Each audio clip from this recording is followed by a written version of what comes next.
جی بالکل، اس وقت ہم اڈیالہ جیل کے باہر موجود ہیں اور ہمارے ساتھ بیرسٹر علی ظفر صاحب بھی موجود ہیں۔ علی ظفر صاحب، سب سے پہلے بات کروں گا، آج پھر ملاقاتوں کا دن ہے، آپ پھر آئے ہیں، تو سب سے پہلے تو بتائیں کہ جو لسٹ اب فراہم کی گئی ہے ملاقاتوں کی، کیا ملاقاتیں ہو پائیں گی؟ آپ کتنے پر امید ہیں؟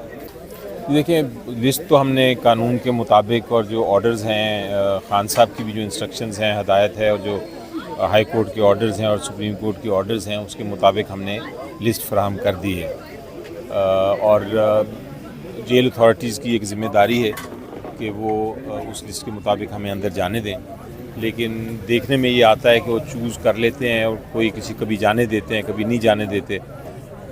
پچھلے 1.5 ہفتے سے تو انہوں نے ملاقات نہیں کرنے دی۔ مسلسل ہم آ رہے ہیں، مسلسل لسٹ بھی دے رہے ہیں، تو آج امید تھی، لیکن مجھے پہلے انہوں نے ادھر روک دیا،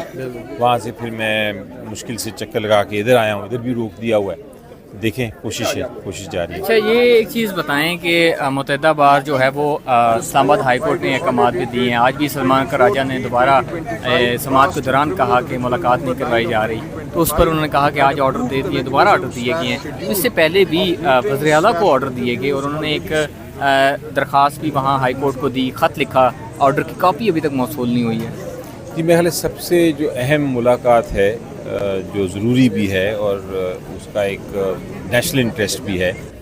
پاکستان کے انٹرسٹ میں بھی ہے، وہ یہ ہے کہ چیف منسٹر مل لیں۔ ہم تو چلے ملتے رہتے ہیں، لیکن چیف منسٹر نئے بنے، جب کہ وہ بنے انہوں نے ان کی ملاقات نہیں، تو کم از کم اس ملاقات کو تو فیسیلیٹیٹ حکومت کو کرنا چاہیے، لیکن حکومت بالکل بے بس لگ رہی ہے۔ تو یہ بتائیں کہ جب لاسٹ ٹائم ملاقاتیں نہیں ہو رہی تھی، تو جب دوسری دفعہ بھی سی ایم آئے تھے کے پی کے، تو بانی پی ٹی آئی نے کہ آپ سپریم کورٹ کی طرف رجوع کریں۔ جی بالکل، میں موجود تھا اور یہی ہدایت دی تھی، اور میرا خیال ہے چیف منسٹر صاحب نے شاید رجوع کرنے کی کوشش بھی کی ایڈوکیٹ جنرل صاحب کے ذریعے چیف جسٹس صاحب سے، لیکن میرا خیال ہے کہ اب وقت آ گیا ہے کہ چیف جسٹس صاحب کو ایک باقاعدہ پٹیشن فائل کی جائے چیف منسٹر کے ملاقات کے لیے، تو کوشش اب یہی ہوگی۔ میں آج یہ بھی پوچھنے جا رہا تھا، چاہتا تھا کہ میں اندر جا کے خان صاحب سے یہ بھی پوچھ لوں۔ ویسے صاحب، رات کو ایک شو میں بیٹھے تھے آپ، تو فیصل واڈا آپ کے شو میں شامل تھے، تو کہا گیا کہ اگر آپ اسی طرح اگر اسلام آباد کی طرف رخ کریں گے اور پھر پھینٹی بھی لگے گی اور مرودکے والا آپ کے ساتھ جو ہے وہ رویہ اپنایا جائے گا، اور پارٹی بین کے اوپر بھی بات کی، وہ کیسے دیکھتے ہیں؟ انہوں نے واضح آپ کو یہ چیزیں وہاں پر پروگرام میں کی؟ واضح طور پہ انہوں نے بڑا کلیئرٹی کے ساتھ دھمکی دے دی تھی کہ اگر آپ نے کوئی احتجاج کرنے کی کوشش کی تو آپ لوگوں کے ساتھ بڑا برا سلوک ہوگا، لیکن ہمارا حق ہے، آئینی حق ہے کہ ہم احتجاج کریں۔ ہم کوئی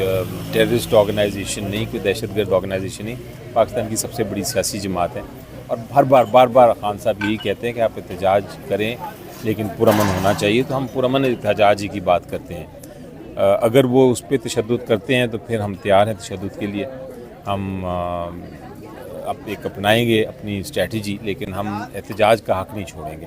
مطلب آپ نے لازمی ہی پروٹیسٹ ہر صورت آپ کا، اگر خان صاحب کہیں گے کہ کرنی ہے، جو انہوں نے کہہ دیا ہوا ہے، تو ہم پروٹیسٹ کرتے رہیں گے۔ پروٹیسٹ کا مطلب یہ ہے کہ ہم لوگوں سے ملاقات کر کے، جلسے کر کے ان سے بات چیت کرنا چاہتے ہیں، ہم ایک دکھانا چاہتے ہیں کہ قوم ہمارے ساتھ ہے، ہم اپنی ایک سیاسی جماعت ہے، سیاسی جماعتوں کا کام یہ ہوتا ہے کہ اپنے آپ کو زندہ رکھیں، تو اس چیز سے یہ ڈرتے ہیں اور وہ روکتے ہیں، اور پھر آپ نے دیکھا دھمکی بھی ملتی ہے۔ لاسٹلی بتا دیں، 27ویں آئینی ترمیم کے اوپر آپ کیا کہیں گے؟ پہلے بھی یہ چیز ڈسکس ہوتی رہی ہے کہ وزراء کو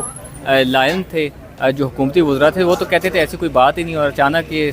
27ویں آئینی ترمیم کے اوپر بلاول بھٹو کا ٹویٹ بھی سامنے آ جاتا ہے۔ جی دیکھیں، میں تو سمجھتا تھا کہ جو ترمیم انہوں نے ٹویٹ کی، جس میں بڑا انکشاف کر دیا، کیونکہ اس سے پہلے جتنے پروگرامز تھے، جتنے میڈیا پہ ٹاکس تھیں، اس پہ حکومت والے تو کہتے تھے بالکل ہے ہی نہیں، تو یا تو وہ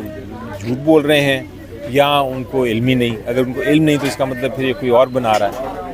آپ سمجھتے ہیں کہ 27ویں آئی ہے، 28ویں بھی آ سکتی ہے؟ پھر جب 26ویں آ رہی تھی تب بھی میں نے کہا تھا ایک پہلا سٹیپ ہے، پہلا قدم ہے، یہ 27ویں لے کے آئیں گے، اور 27ویں جو لے کے آئیں گے اس میں نے کہا تھا کہ آئین کو بالکل ہی مار دیں گے۔ آئین کبھی گولیوں سے نہیں مرتا، آئین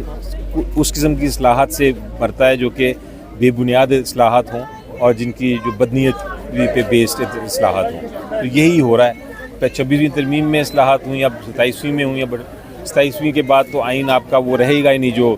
1973 کا ہمارا آئین تھا، جو لوگوں نے خود دیا تھا اور ایک یونٹی تھی جس کے اوپر.